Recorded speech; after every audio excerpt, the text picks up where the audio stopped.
Welcome to Train Signal. This is the Lab 4 video on DNS in Server 2003. Now in this video we're going to have fun here because we're going to go through and we're going to take a look at a complete environment, and this lab is going to be all about configuring public and private DNS and just putting all the pieces together so you get a good feel for how you could set up your network internally on your internal DNS, and then externally if you want to host your own DNS servers and web servers, so on and so forth, FTP, anything you might want to host. Okay, so first thing we're going to do, we're going to go through a diagram and explanation of goals, what we're trying to actually accomplish. And to do that, we're going to take a look at this diagram we've put together. And a little bit confusing at first when you're looking at this, and I notice the numbers are maybe a touch blurry when we're looking at it, but that's okay. We'll get a good feel for it, and we'll go through this in depth as we're going along anyway.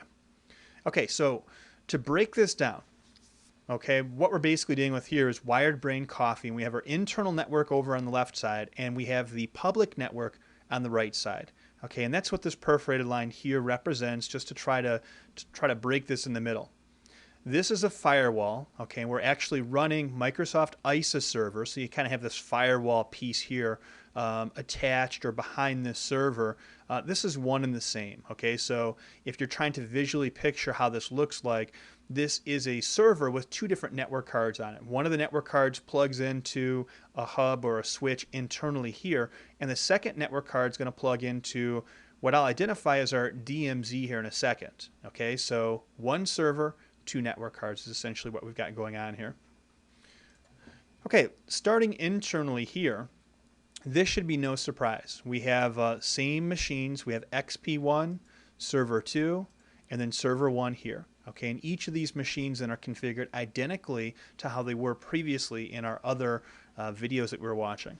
Okay, now something to point out just to make sure that we're clear on all things going forward. These machines are configured to point internally to the DNS servers. Okay, if you remember, server 1 is running DNS, and so is server 2. Okay, both of these machines are running DNS, and we have an Active Directory integrated zone set up right now. So these two servers are going to handle all the DNS name resolution duties for the internal network.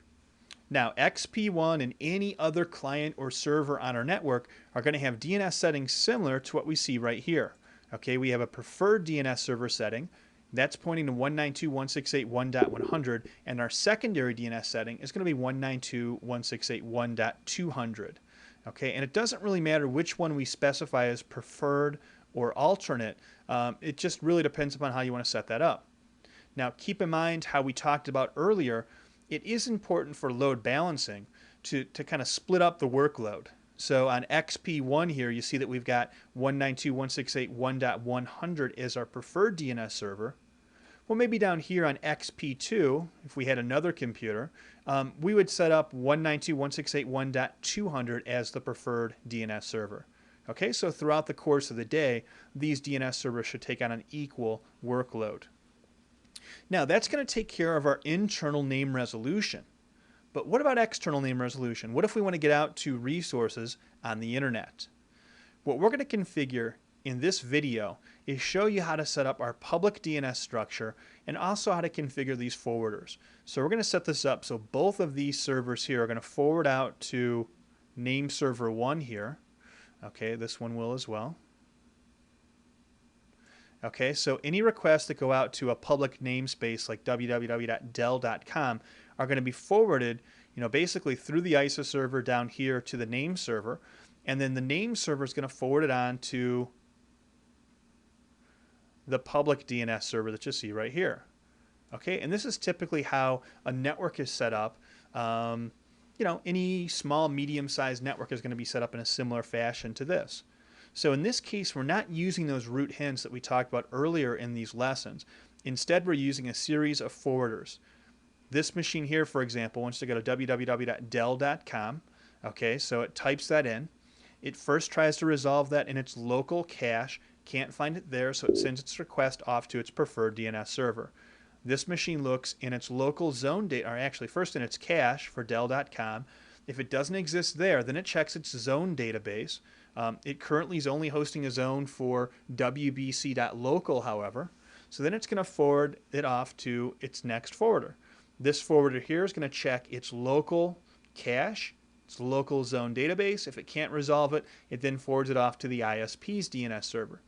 Okay, and then we've kind of lost it. It's out of our scope of management at this point, but this server would either have a cached entry for it or it'd forward it on to the root DNS servers. Okay, so that's how we end up getting that. Once that IP address is eventually resolved, it'll be passed all the way back here. Server 1 will get it and then pass that information on to XP1. Okay, so that basically describes our internal environment.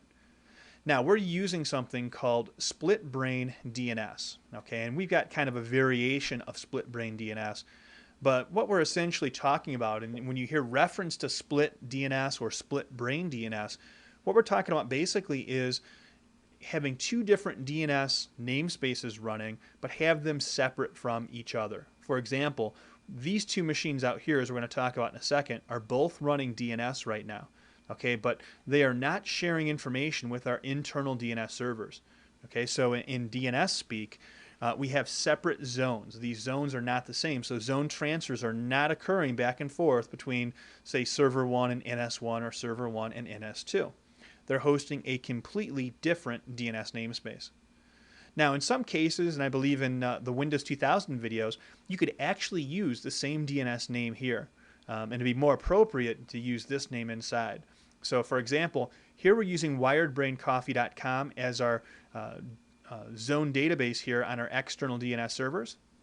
Well, we could do the same thing internally. We could set up these DNS servers to also host wiredbraincoffee.com. Now, the only difference is zone transfers would only occur between these two servers and also would only occur between these two servers. Transfers would not happen back and forth between these servers and the servers on the external side. Okay, let's talk more about what we have here, though. We've decided for simplicity to use wbc.local, and it's real simple to identify. We know that this is not a public DNS namespace. Okay, so that makes it real simple when it comes to configuration. There's little confusion when we're looking at our DNS zones because we know this can't possibly be a public DNS namespace. Okay, on the external side, we're using our registered domain name wiredbraincoffee.com. Okay, and that's something that we're going to take a look at. We'll go into depth on what to even do with the registrar, how we set up DNS so it points internally into our DNS servers. Okay, let's clean up this mess here a little bit so we can see better. Okay, and now let's focus on the public side. On the public side, we have two different DNS servers on what I call our DMZ or demilitarized zone. Okay, and what that essentially means, well, we have a firewall here that's blocking this, and then here a traditional DMZ would actually have another firewall, and then these machines would kind of be separated out in between the two firewalls. Okay, so it's not part of our internal network, but we do offer some sort of protection. In our case, what we really have, just name server 1 and name server 2 are really just placed out in public on the internet. Okay, what we have here, this is a router that's been provided from our T1 carrier. So we've got a T1 line that comes into our building here. Okay, comes in through the telecommunications equipment. And then from that T1 router, we have a cable that just plugs into a switch. Okay, so if we just put a switch here,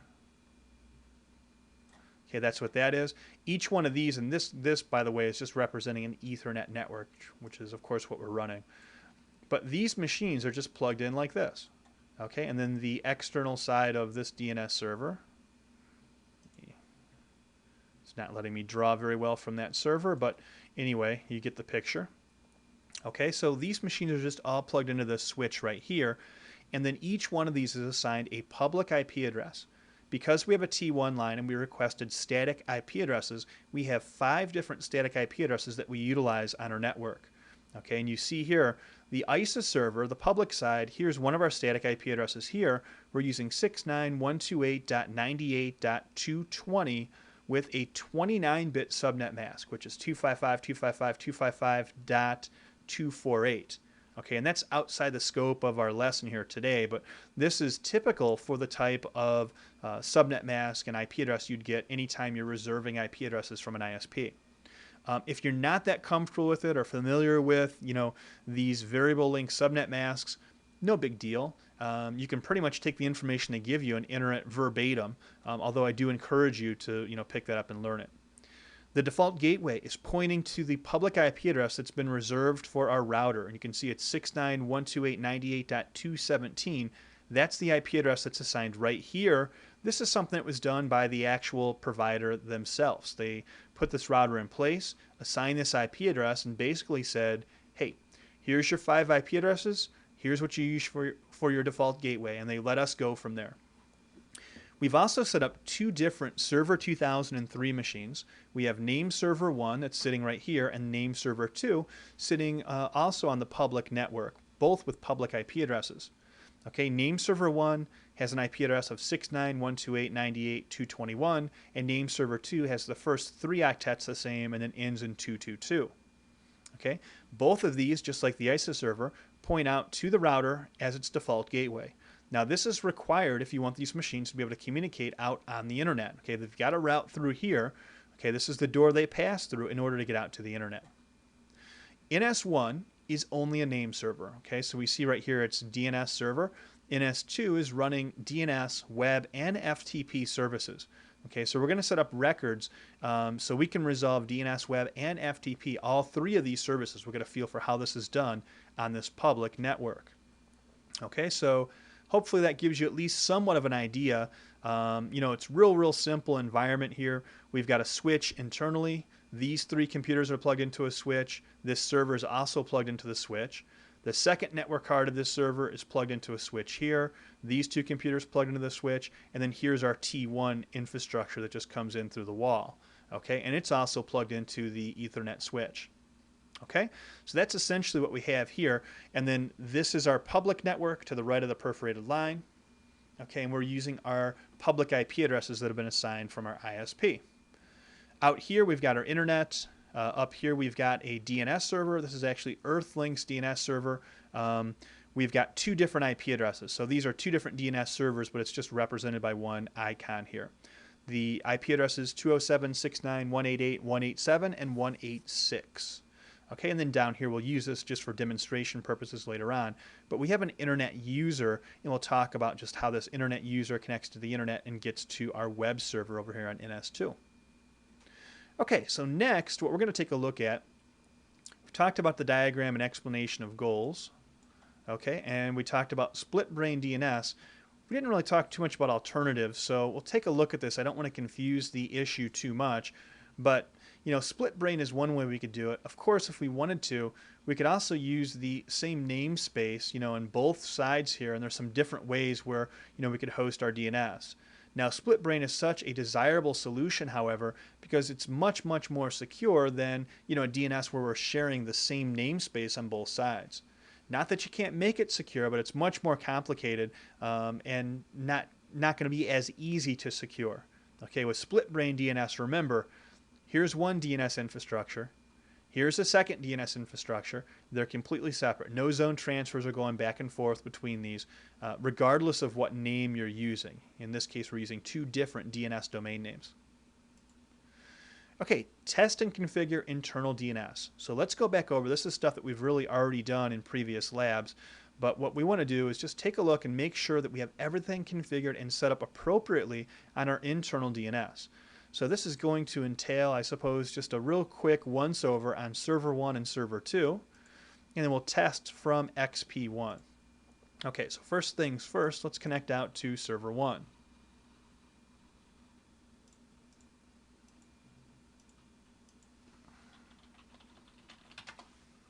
Okay, so here on Server 1, what we're really worried about, and keep in mind we have 2 different DNS consoles we're looking at. Here's our wbc.local zone. Okay, we've got host records here. Something that you'd want to set up after you get this forward lookup zone set up like we have here for wbc.local. Let's just do kind of a quick review of some of the things that you're going to want to do. Okay, well, number 1, you're probably going to want to set up dynamic updates. So we go to the properties of wbc.local, and we're going to change dynamic updates from none to either non-secure and secure or secure only. And we definitely prefer secure only, and this is something that we can do once we have Active Directory integrated zones. So we choose secure only. You see up here that we do have Active Directory integrated zones on an internal DNS structure where you're running Windows 2000 and 2003 servers. You know, it's recommended. This definitely simplifies things, so there's no reason not to do this. Okay, next, zone transfers. You might want to set this up to allow zone transfers only to servers listed on the Name Servers tab. Okay, and here when we look at the Name Servers tab, right now we've got it set up so it's only transferring to Server 1 and Server 1 and Server 2 are basically the names on this tab. Now Server 3 we're going to kind of X out of this particular lesson, so let's just remove it so it's not even in our hair. We won't be working with Server 3 any further. Okay, so Server 1 and Server 2, these are the two name servers that we're really worried about getting set up internally right now. Okay, so we get that set up, and really everything's cool now on Server 1 as far as the zone is concerned.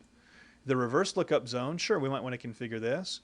Same thing applies. We want to right click it, go to properties. Okay, here we see that it's a primary zone though. Well, we just talked about this. We might as well stay consistent. Let's make this an Active Directory integrated zone. So I check this box, store the zone in Active Directory, and then click OK. Okay, we're prompted one more time to make sure that's something that we want to do. And then we have our option down below. Let's do some secure dynamic updates to make sure we're not giving away any DNS information that we really shouldn't be. Looking at the Zone Transfers tab here, only to zone servers listed on the Name Servers tab. Okay, and then we don't have Server 2 here, so we're going to add Server 2 in to make sure that our DNS infrastructure is robust. Okay, so Server 2 has been added. We click OK.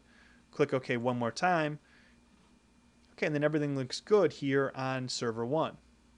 Okay, now instead of connecting to Server 2 using remote desktop, we're going to just access it straight from here.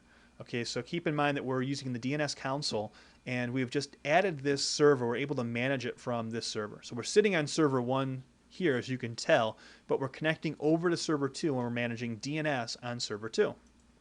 I'm going to right-click wbc.local, and here you see that we do have Active Directory integrated, secure only, and when we check our Name Servers tab, we're going to remove Server 3. Okay, and then just double check to make sure that zone transfers are set up how we want them to be, and they are. Okay, so we click OK here and we're all set. And then our last one, reverse lookup zones, let's just go through the exact same settings we looked at a second ago. Instead of this being a secondary, we're going to make this Active Directory integrated. Okay, very good. And then instead of no dynamic updates, we want secure only. Okay, and then zone transfers, we want to allow zone transfers only to servers listed on the Name Servers tab. Okay, and you see that both servers have been populated here already. Okay, so here basically it's telling us a zone with this name already exists in Active Directory. What would you want to do? Discard the new zone and load the existing zone from Active Directory. That is what we want to do. We want to make sure we don't overwrite any settings.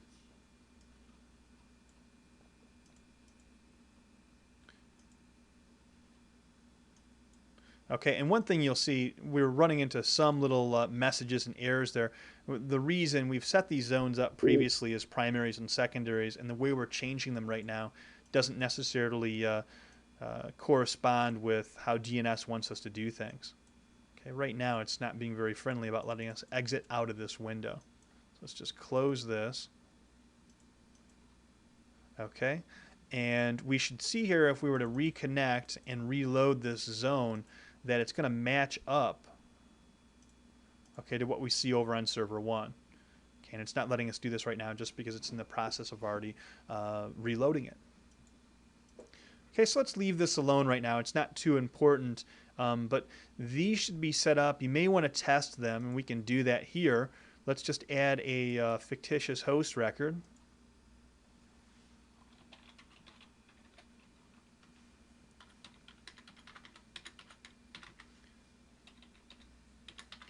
Okay, 192.168.1.66. If I had a host here, it tells us that it was successfully created, and we can verify that down below. We can also look in the reverse lookup zone. Don't see anything yet here, but if I refresh it, we do get that record that was automatically created.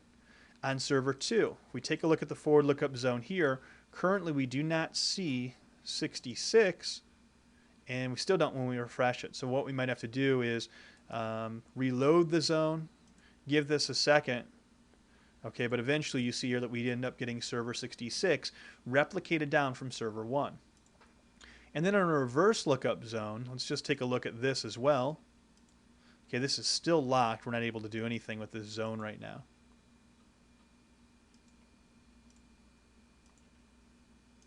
Okay, let's try one more time. If it's still locked here, we're just going to leave it alone because it's not the most important piece. This will eventually become unlocked. You will be able to get zone transfers working. No more difficult than what we saw up above just with our normal forward lookup zones. Okay, one more setting we need to worry about here on our servers internally are DNS forwarders. What happens when somebody makes a request to server 1 and then it's an internet request? Now, prior to this, we were using root hints, and these root hints just forwarded these people out to the internet. Well, we're going to do this a little bit more efficiently now, and to do this, we're going to right-click server 1, go to Properties, and then go to the Forwarders tab. Okay, and you can see that nothing is configured here right now, and all other DNS domains is the default setting. We're going to leave that, and we're going to enter in the IP address of our public web server, our public DNS server. Okay, and don't have that. I think this is correct. Let's try it out. 69.128.98.221. Okay, and then the second one is .222, I believe. So let's put them both in here just to make sure that we've got both available to us. Okay, so this will then forward any request that can't be resolved internally out to our public DNS servers. Okay, and we're going to take a look at the diagram after this and talk about why this might be important. Another thing we want to do here is check this box, do not use recursion for this domain, because this will help to increase security on our internal DNS servers. Now, recursion, what this is referring to, is the process of this DNS server, okay, basically going out onto the internet and trying to take matters into its own hands and resolving domain names on its own. For example, if this server were not able to contact either one of our forwarders because they were down for some reason, network connectivity problem, whatever it might be, without this checkbox checked, this DNS server is going to start going out into the internet and start trying to, like we said before, take matters into its own hands in order to resolve a name to an IP address. Now, this can be a security vulnerability, and we can end up poisoning our DNS or giving out information that we don't necessarily want to give out. So by selecting this, what we're basically saying is if these guys are not available, then just return an error message, essentially, okay? Because we're not going to go out and do anything else beyond what we've already done.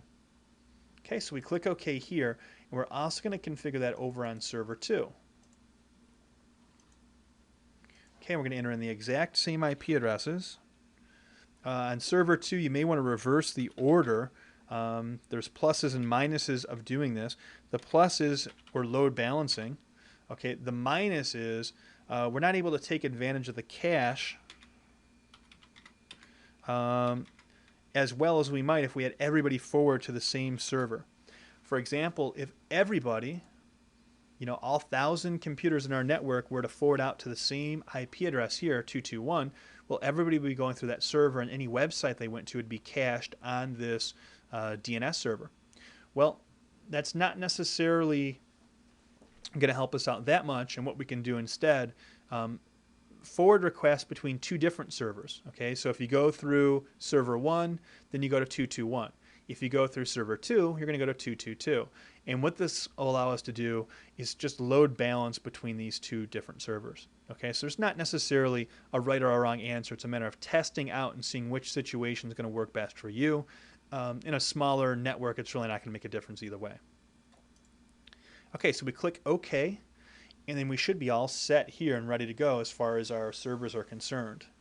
So we're going to close this window, and we're going to close out of server 1. And now back from the client, what I want to do is just test out our DNS settings and also take a look at how we have them configured. Okay, so we go here to the properties of TCP/IP. And of course, if we're running DHCP, this is something that would all be taken care of within DHCP. But we have an IP address of 192.168.1.1, same subnet mask, same gateway, preferred DNS server is good. Only thing we don't have is our alternate specified, which we have done now. Okay, so go to the preferred first, then go to the alternate only if the preferred is not available. Now, when we go out to the internet right now, let's take a look and see if this works. Okay, yes, we are able to get out to the internet at this point right now, so essentially that's what's happened. Okay, you see here W has been reelected, so that pretty much pinpoints the exact day that this was recorded, especially the date on top of that. Okay, next topic. Test and configure internal DNS. Boom, done. Okay, configure forwarding. Boom, done. Time for public DNS. Okay, it's time to take a look at the public DNS infrastructure. Now, public DNS can be a little bit confusing, so we're going to break this up into some smaller parts just to make sure that we have a pretty good comfort level of what's going on when we say public DNS, and also so you can consider your different options. Okay, so let's go take a look at this diagram and we'll talk about what we can do with our public DNS. Okay, first off, we're dealing with this side of the network, and what our main goal is here now is let's just focus on a web server. Okay, forget about email or FTP. Let's assume that we have a web server and we're trying to determine whether or not we want to, host our own public DNS servers. How does this whole process work? Okay, well, keep in mind that first we're going to need a domain name for this. Okay, so we're using wiredbraincoffee.com. And to get a domain name, you have to go through a registrar like Network Solutions. In our case, we're going to be doing an example over at GoDaddy, which is a popular registrar that you can get cheap domain names from. Same domain names, just a cheaper price. Okay, so what we first have to do is get that domain name, and no matter what, even if you're hosting everything yourself, you're still going to have to get a domain name from a registrar, and they're going to hold that domain name for you. Okay, it's registered there, it's parked there. Okay, and there's nothing you can do about that. You can switch it from one registrar to another. Okay, for example, recently I had a domain name switched from Network Solutions over to GoDaddy because it's a little bit cheaper. Okay, but somebody has to hold it, and you can't do that.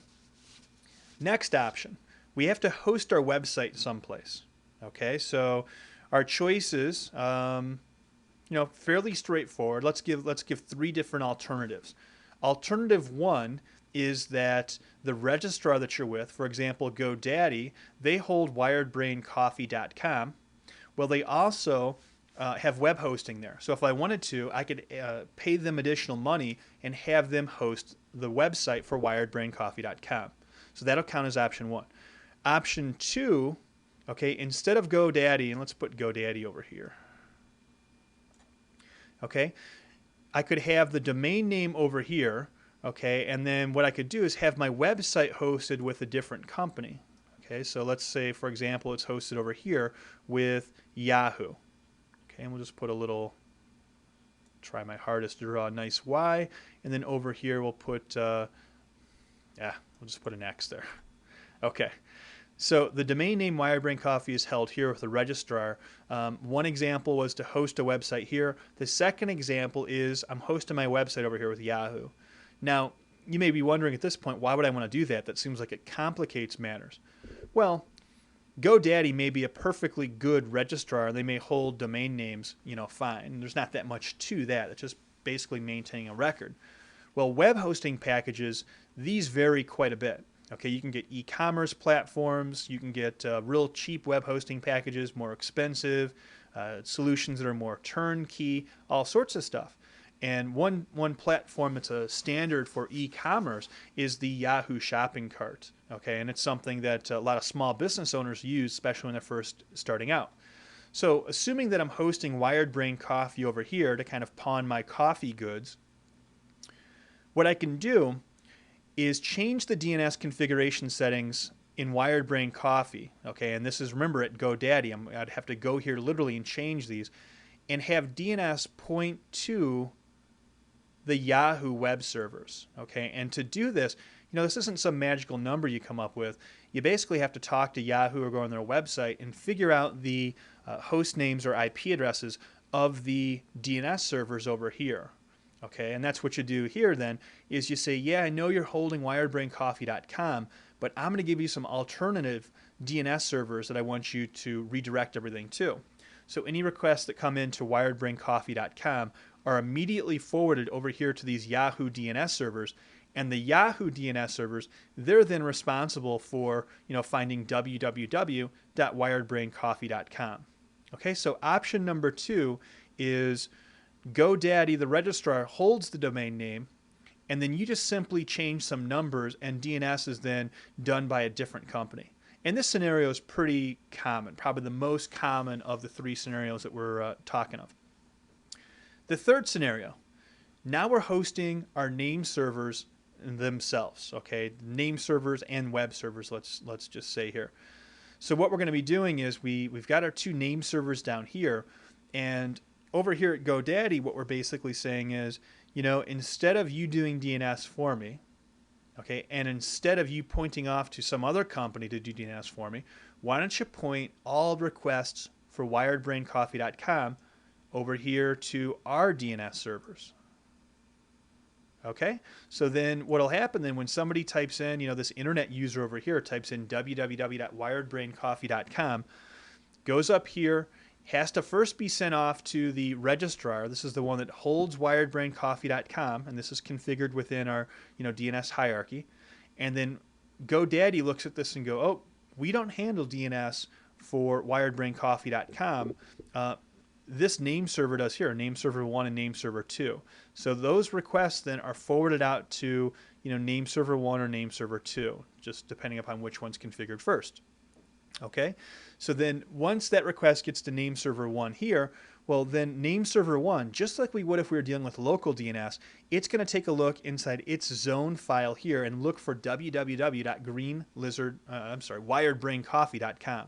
I'm confusing fictitious company names from one lab to another. Okay, so Wired Brain Coffee is the one we're dealing with here. Okay, so it's going to consult its zone database for www.wiredbraincoffee.com.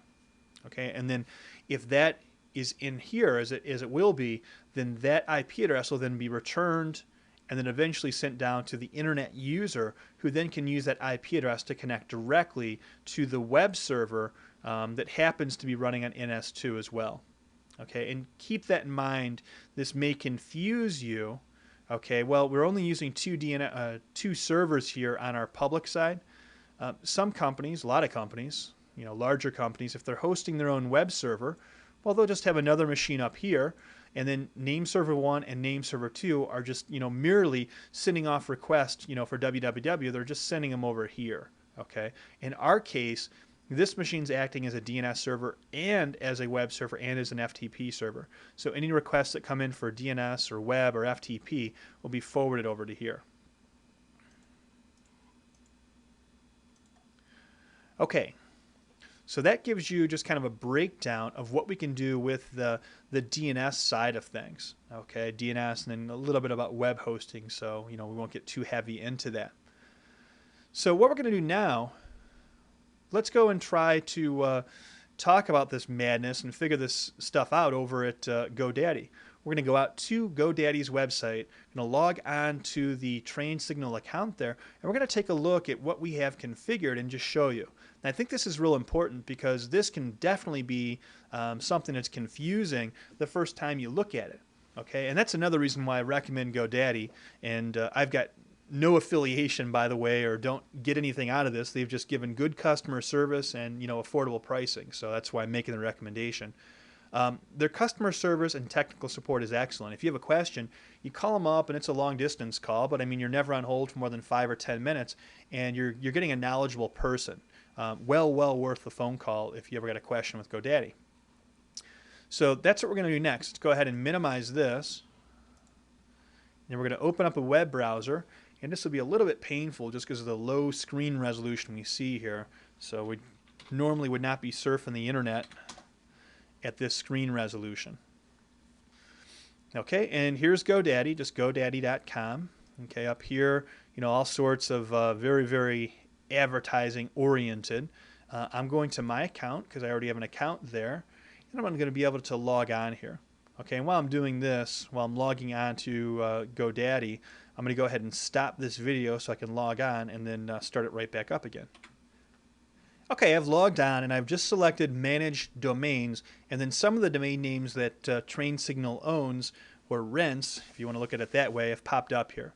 And you can see you've got the different domain names, how long they're active till, and this is basically when you have to renew them. If you don't renew them, you lose them, and then somebody else could then take over that name. Okay, so what we're going to look at here is wiredbraincoffee.com. So I'm going to select this domain name, and then GoDaddy's interface will pull up some information here on the right-hand side, and this is what we're going to focus on. Okay, now keep in mind, if you're not using GoDaddy, other companies may offer a similar solution, but the interface is going to be slightly different, or sometimes they don't let you manage it on your own at all. You have to call in and talk to them. Okay, first things first. What can we configure? Well, registrant contact summary, no big deal here. Okay, this shouldn't be any issue. Name server summary. Okay, well, this is where you're actually going to configure the name servers that are going to be used. And with GoDaddy, got a couple choices. There's some other options here that we can select. I don't want to mess this up. Hopefully this won't. Okay, here you see that they have default hosting name servers, default parked name servers, or custom name servers. The first time you look at this, you may have no clue. Well, this will help out a little bit. And the default is default parked name servers. When you have your domain name parked, what that essentially means is you've reserved the domain name, but you don't have a website, or you're not using the domain name for email. So if you park your name, it just means I'm going to let it hang out here at GoDaddy while I decide what I want to do with it. Okay, and it's just going to assign some name servers here at GoDaddy that you can access the domain name from. Okay, for example, storksbaseball.com is probably parked. Let's try trainsignal.us. Let's try one of these out here and see if we can get a parked domain name to come up.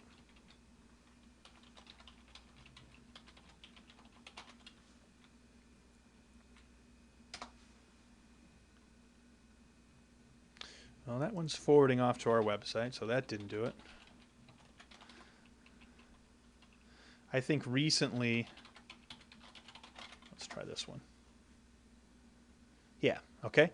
This one is parked, okay, this Start-a-Store domain name. Essentially what you have right here is this website, okay, this domain name has been registered with GoDaddy, but nothing is done with it. So when you type that in, the DNS just sends it off to this advertising page for GoDaddy. And you can see right here, it has nothing to do with this domain name, as far as you know, and it's all relating to GoDaddy and what they offer. Okay, so that's what you get when you have your name parked.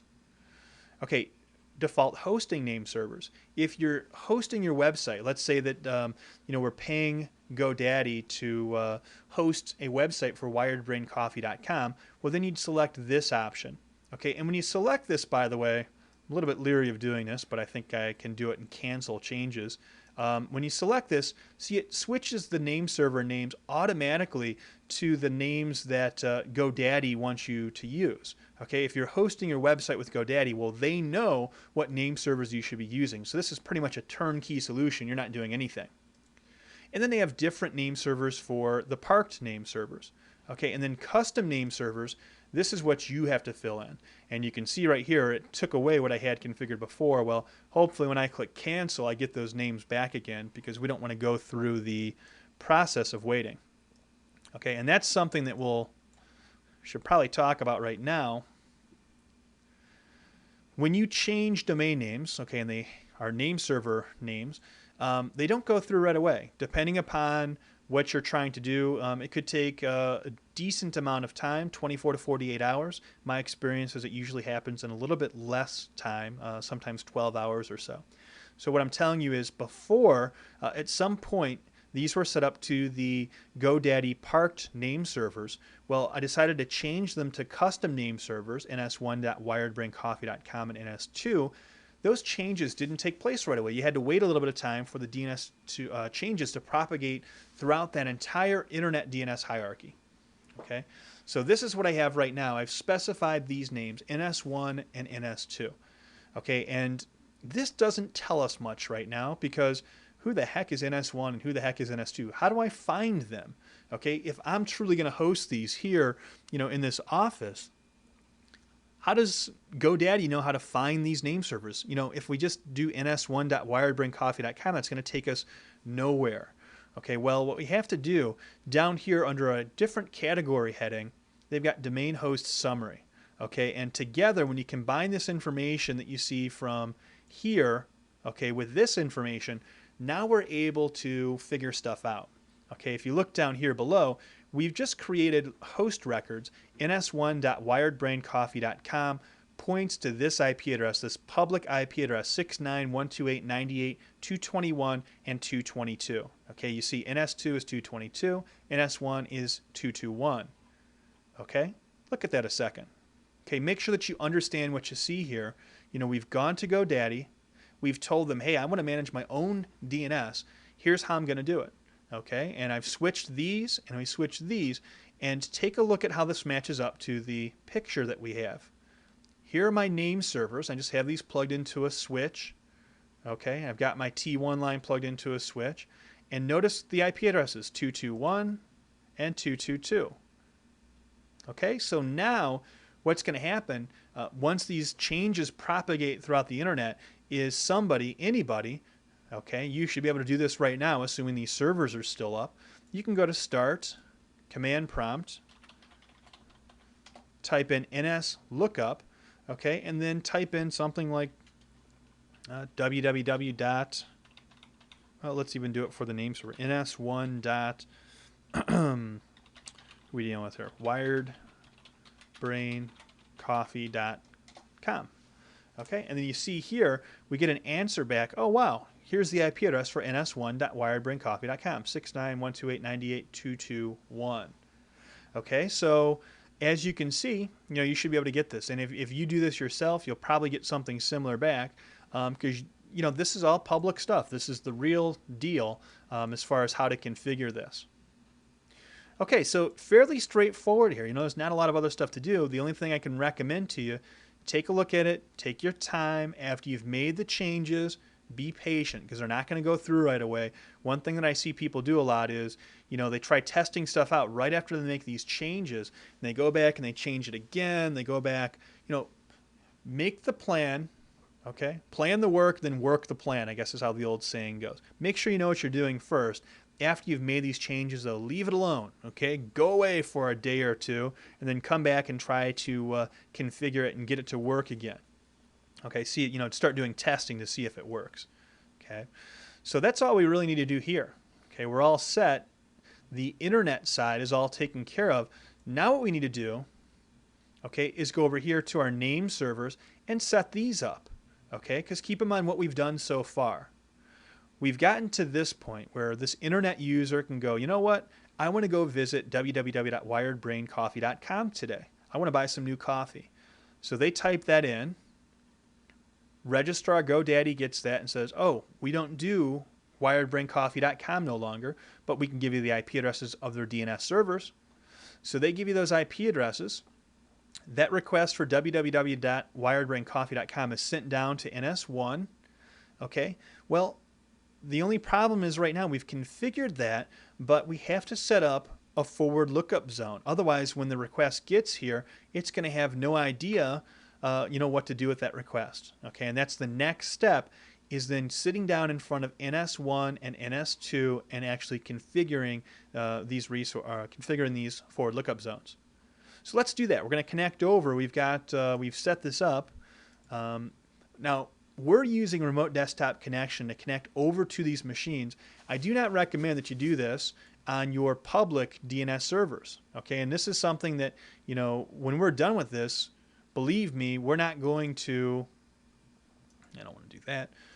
When we're done with this, we're not going to leave this in place. We're going to disable remote desktop on our public DNS servers.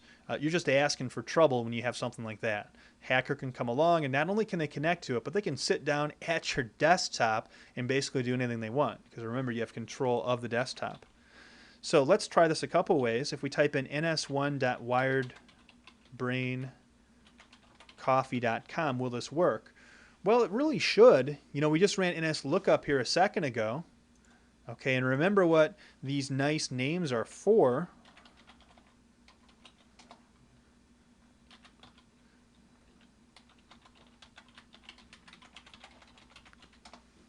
Okay, remember these names are not for the server's sake, it's for our sake. So it's easier to remember, it's easier to connect to resources. And when we just do this query right now, we see that it does return an IP address back to us, 69.28.98.221. So, we could type in that IP address here, and that should work perfectly fine as well. But using this host name, this fully qualified domain name here, should also translate down to an IP address and allow us to connect. Okay, so we do that, and it looks like it's going to work. Okay, so we're connecting over to NS1 right now. As a matter of fact, I'm going to jump back a step here. I'm going to stop this video, log us on, and get us back over there. Okay, so we're going to hide the logon since this is a more secure logon. Okay, so I've logged onto this machine. I just wanted to not show this on a video so the entire world can see the actual username that's used to log on to this machine. Okay, so we're logged on here now to ns1.wiredbraincoffee.com. So, we're literally sitting right now.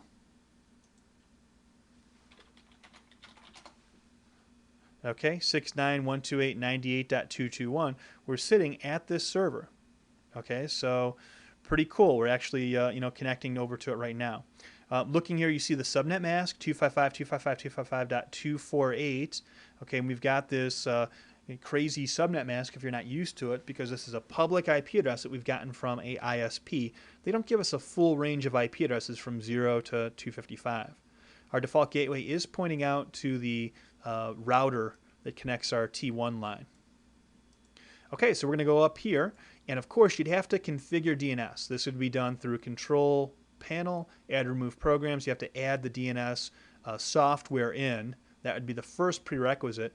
But after you get that done, then it's just a matter of coming in here, okay, and configuring a forward lookup zone just like we've done in the past. Okay, right-click, New Zone, Next. We're going to create a primary zone as a starting point. We got to have some place where we can actually add records. Okay, and we're creating a zone for wiredbraincoffee.com. Okay, we're going to resolve names for this particular zone. We'll accept that default name just like we have done in the past. Okay, and now this is an important setting. On a local network, dynamic updates are good. On a public network, dynamic updates are not good. Okay, you don't want to allow dynamic updates. What'll happen? You'll have records that are populated within your zone database that you don't necessarily want. You're basically saying it's okay for people to register with us, and that's not what we want to do. So we're going to put do not allow dynamic updates. Next, and finish. Okay, so hey, that wasn't too bad at all. Fairly straightforward. Now what we're going to do is just add a couple records here. Okay, first record we're going to add, let's add a www record. Okay, well, before we do that, actually, we're going to add a host record for NS2. Okay, in a second here, we're going to be adding name server 2. We've already planned this ahead of time, so this isn't some guesswork that we're doing. And it's sitting at 69.128.98.222. How do I know this? Well, because my ISP told me these are the IP addresses I have, and then I drew out this, handy-dandy network map here, remember? And I know that name server 2 is being given one of our public IP addresses right here. So that's where I'm pulling this information from. And that's it. We're not dealing with reverse lookup zones out here on the internet. We could, okay, if we wanted to, but it's not necessary. Okay, and just for a nice, pretty resolution, let's do it. What the heck? Okay, primary zone. Okay, and network ID. And you're just going to be putting in the first portion. Don't get caught up in that crazy mask. 69128. Oops.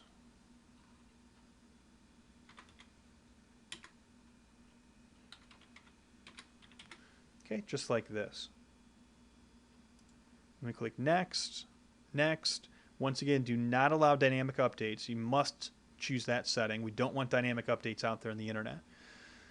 Okay, and then we didn't put our record in, so we're going to have to go up here and populate NS1 and NS2. So we'll create PTR records for both of those. NS1 is 221. Okay, and then a PTR record for NS2, and that's 222. So we're going through the server name, forward lookup zone, zone name, and then here's the NS2 record. Okay, so now we have two entries here for NS1 and NS2. Okay, the next thing we need to do is set up records for our www and FTP servers. So to do that, we're going to right click, and instead of creating host records, we're going to create something called a alias or CNAME, which is short for canonical name. When we choose this, the alias we're going to use is just www. Okay, and this will make more sense here in a second. Now the fully qualified name for the target host is going to be wherever your web server is actually at. So in this case, our web server is actually on this machine 222 with the name NS2. Okay, do not be confused by the fact that this name is NS2 and it's a name server. Keep in mind what's going to happen. The internet user makes a request. That request is forwarded down, www.wiredbraincoffee.com. NS1 gets it. It sees that it is authoritative for wiredbraincoffee.com, and it does have an entry for www. Consults the www record. It's an alias. It points over to NS2. Here's the NS2 record. Here's the IP address. Who cares what NS2 is or what it stands for? All that we care about is the IP address.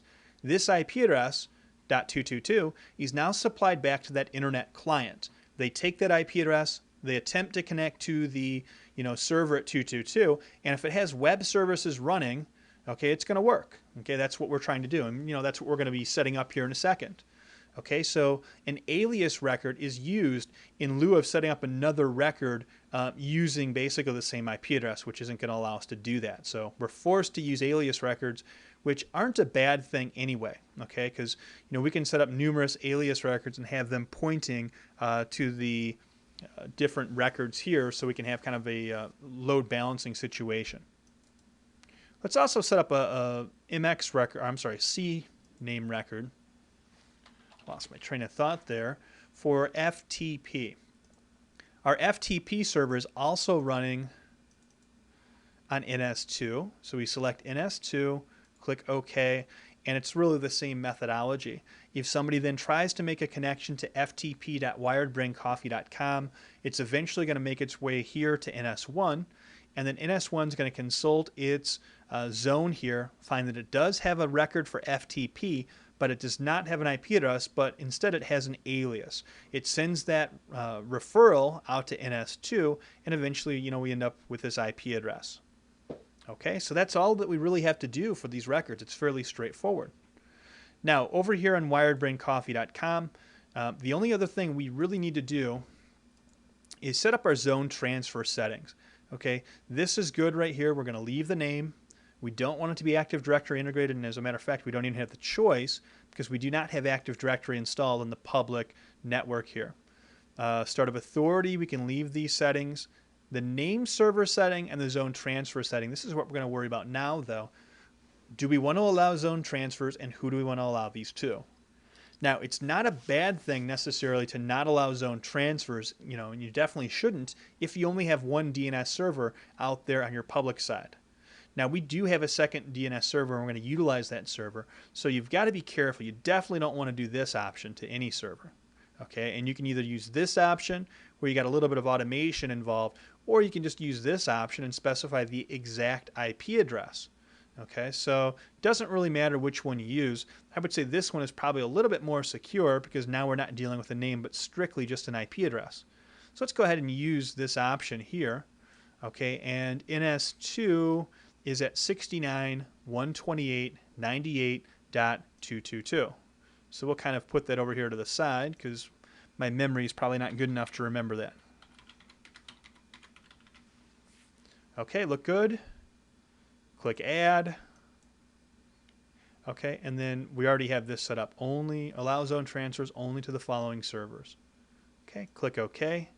And we're all set right here. Okay, now what can we do? Well, what we're going to do, leave this alone. We're just going to close this window out. Okay, we're back here then on the XP client, and now we're going to form another remote desktop connection, this time over to NS2. Okay, and same thing I'm going to do. I'm going to stop the video right now so we can connect over and I can log on, and then we'll start it right back up. Okay, we're logged on to NS2 now. Okay, we're over here on NS2, and now this machine is very similar to NS1. It does have DNS installed on it, but in addition to that, we also have a web server configured with a website already stored on it. So what we're going to do here is first take a look at our DNS settings. So we're going to open up DNS, and we're going to configure our forward and reverse lookup zones. Now over here on NS2, keep in mind that we're not going to be setting up standard primary, but we're going to be using secondary zones, and that's because we already have that master database over on NS1. So I click next, and now this zone name is going to be identical. Make sure there's no typos because it definitely won't work then. Okay, it's going to be identical to what we have over on NS1. So then put in the IP address.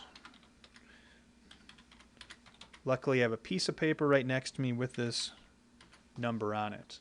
Click add, next, that's it. Okay, so not very difficult. You see right there, it instantly pulled down that information. Okay, and we have this information already populated. Okay, let's do the same thing for our reverse lookup zone. It's going to be really the exact same thing, a secondary zone, the network ID.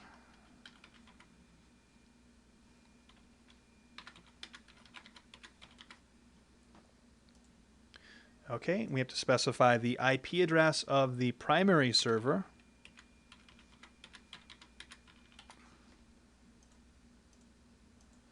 Okay, and then we should see the same thing. These records should be pulled out. Now, sometimes it'll take longer than others. That's okay.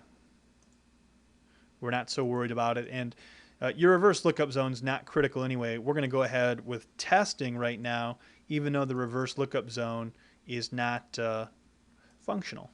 So it's not going to hurt anything. This will work itself out though. If we give this enough time here, the reverse lookup zone will start transferring. Okay, so now we have enough information where, going back to our diagram,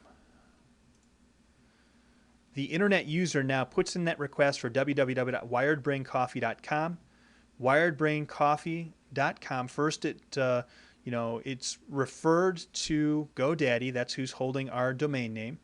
GoDaddy looks at its DNS settings and realizes that the DNS servers have been configured for NS1 and NS2. So it forwards this request over to NS1. It takes a look at www.wiredbraincoffee.com. It consults its forward lookup zones. It sees that it does have a wiredbraincoffee.com zone, and it does have a www entry. That IP address is pulled from the entry and returned back to the internet user over here. The internet user then takes that IP address and makes a connection over to the web server. Okay, in our case, it's over here on NS2. But like we said before, it could be a third server over here, and then the internet user could connect directly to that web server. So either way. Now, sounds like a lot, but keep in mind how quickly you're able to connect out to internet resources. Within a second or two, you're connecting off to major websites and going from site to site to site. So this stuff is happening very, very quickly. So the DNS hierarchy, pretty successful and works quite well. Okay, let's test out our DNS hierarchy, kind of thinking about that. So what we're going to do, let's just see if we can't get this to work on the first try. So not always so lucky, but let's see if we can. Now we see here that we can get out to the public internet, so that's a good thing. So that's kind of one test. We want to make sure that we can get out to different websites. Let's try this out. Let's go to some websites we haven't been to. We've gone to MSN, we've gone to Dell. Let's try going to Cisco. Okay, so it seems like the internet is working fine. Why is that important to me? Well, when I'm testing out DNS, I want to make sure that I can connect out to the internet. We're definitely going to be using that, and also get email. Okay, now, what happens when I go to www.wiredbraincoffee.com? How about that? First time we configured it, we load this up, and although this is just kind of a test scenario, this is a live website. I mean, right now we're going out on the internet, www.wiredbraincoffee.com, and this is being resolved all the way back to this actual website. Okay, and assuming that this is still posted while you're watching this video, you'd be able to type this in as well and get to the same website that we have hosted. Okay, so just so there's no confusion, what I do want to show you to give you a feel for how this website was posted, let's connect back over to NS2. Now, a little bit outside the scope of what we're doing here, of course, we're worried about DNS, and I guess, as far as we're concerned, the lesson should stop right here. How do you get to this, entry? But let's talk about this web server so you could set this up, a basic web server. First things first, you don't have to have, not that that was elaborate, but you don't need the pictures or all that other stuff in there. You can create a basic website just by going to Notepad and just putting in test website. Okay, test website. And then do a file, save as, and you want to give this a name that's, somewhat descriptive. Let's just call it website.html. Okay, and I'm going to save this. I've created a directory on my C drive. I don't recommend that you save it on your desktop. Okay, it can cause problems later on from a permission standpoint. Let's put this into a directory right away. And you see I've got a websites directory. So I open up this websites directory, and I'm just going to call this test. Okay, for this little test we're doing right here. And I'm going to save website.html inside this directory. Okay, so we're done here. We can close that. Now, to just go take a look to show you what we've done, I go back to websites, test, and notice that this is not a text document like you would normally create when you do a Notepad document. Because we saved it as website.html. We specified that extension. It saves it as an HTML document, and it opens it up on a web browser. Okay, nothing fancy, but that's what we have. Okay, and just to get your bearings straight, here's the website we just connected to a second ago. Okay, the Wired Brain Coffee website. So that's just sitting here in this directory as well, no big deal. Okay, well, that's the first requirement. Get your website set up. Next, we have to configure the web server. That's done by opening up Internet Information Services, which is not installed in Server 2003 by default, so you would have to install that. Okay, then from here, all that we have to do is go down to websites and create a new website. So I'm going to go to new website. Takes you through a pretty easy to use wizard. I'm going to give it a description. This is once again test. Okay, enter the IP address to use for this website. Now in this case, you're going to have to use a IP address that's free in your system. Okay, so we'll just use 222. Okay, and then you have to specify where these files are located. Okay, so they're inside the test directory. Next, next, and finish. Okay, now this website ended up being stopped here already because it's when we're hosting websites, we have to have a unique IP address and port number, and we don't have that in this case. So what we're going to do is stop this Wired Brain Coffee website here temporarily, and then start this website up. Okay, so we start this website up here. So now this test website should be working. A couple more things we need to worry about. One is the Documents tab. This Documents tab specifies which page should be loaded when somebody comes to your website. And here are the three documents that it looks for by default: index.htm or default.htm. These are common home pages. Well, website.html is not listed here. So if we want this page to be loaded, we're going to have to add it. So I type in website.html and I click OK. And I'm just going to move it up the list for the heck of it. Okay, and I click OK again. Okay, and now we have this website set up, and this actually should deliver pages. So I'm just going to go out here to our local browser, type in wiredbraincoffee.com, and you can see our test website's actually loaded from within a browser. Same thing will happen. Now we're going to a totally different side of the network, and if I open up a web browser here, we should still be able to connect out to that website. I'm going to type in www.wiredbraincoffee again.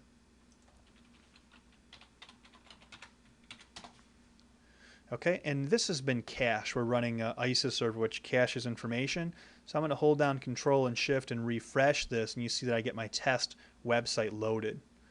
Okay, so fairly straightforward. If you're confused by this a little bit, there's several videos where we show through a more detailed example of how to set up a web server. And of course, in Video CBT Lab 3, complete description, in-depth description of how to build a website in both 2000 and 2003. Okay, more descriptive, probably how to build a web server. The website, the web design stuff, that's not covered. Okay, so that pretty much just then shows you how to do that and gives you a feel for exactly how this is going to work. So the web server side will shut down. From a DNS perspective, let's go ahead and close here. Okay, and then talk about this one last time. Okay, so if you have any other records that you need to add here, maybe you add additional websites, FTP, anything you want, you just add them into your name server here on the public namespace, and they'll automatically be then transferred over to NS2. Okay, so what we did here then, to summarize things, we set up two different DNS namespaces. We set up our private DNS namespace, wbc.local, and this DNS, these two servers here, handled all the internal name resolution for our network. Okay, we also set up a public DNS namespace, and the public DNS namespace handled all the name resolution for wiredbraincoffee.com. Okay, so between these two, we're able to kind of take care of both sides. In addition to that, we also need to be able to connect out to the internet. And to do that, we configured forwarders on both server 1 and server 2. And the main requirement for a forwarder is that we just get these servers out to some sort of public internet server. So we could have it forward out to one of these servers or even the public DNS server.